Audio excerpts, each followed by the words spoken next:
Dès son installation effective sur notre territoire en 1882 à Obok notamment, la puissance coloniale s'est assignée pour objectif d'évangéliser les autochtones.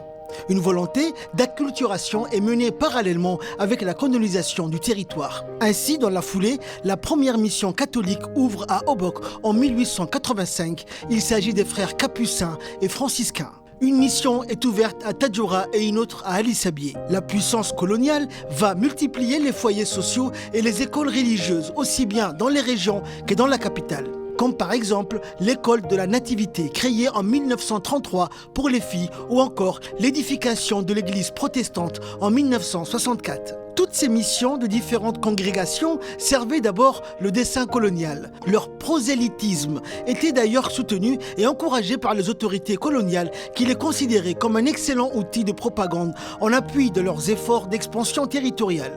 Beaucoup de missionnaires cherchaient ainsi à apprendre les langues locales dans le but de convaincre les autochtones et de les convertir. Hormis le fait de donner aux élèves des noms catholiques, la greffe ne prendra pas.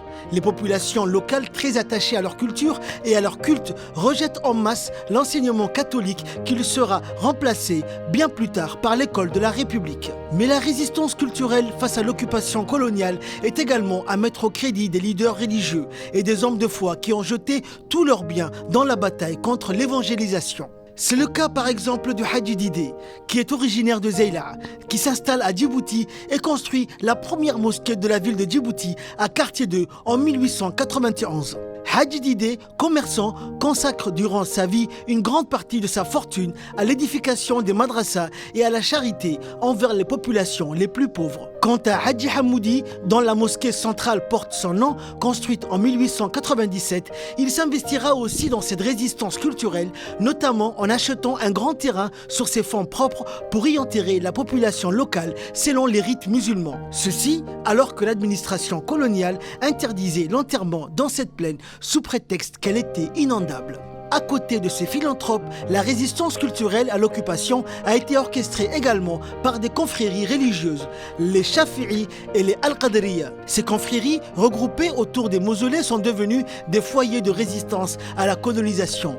Elles renforcent la foi et éduquent les croyants à s'opposer à la colonisation. Beaucoup de maqams, comme celui de Cheikh Gaboud à l'extrémité de Boulaos, le maqam Siraji au port de Djibouti ou encore Cheikh Rufa'i ont galvanisé la résistance. Il y a également Cheikh Ousmane Waïs, dont le mausolée se trouve à l'intérieur du camp Cheikh Ousmane. Cheikh Ousmane Waïs Ismail est né en 1919 à Holhol. Il a fait ses premières études à l'école islamique Al-Najahiyya, située au quartier 1. Très jeune, Cheikh Ousmane Waïs donne des instructions religieuses à la mosquée Hamoudi. À 20 ans, après une formation en sciences de la religion en Égypte, il devient qadi et imam. Il est militant indépendantiste.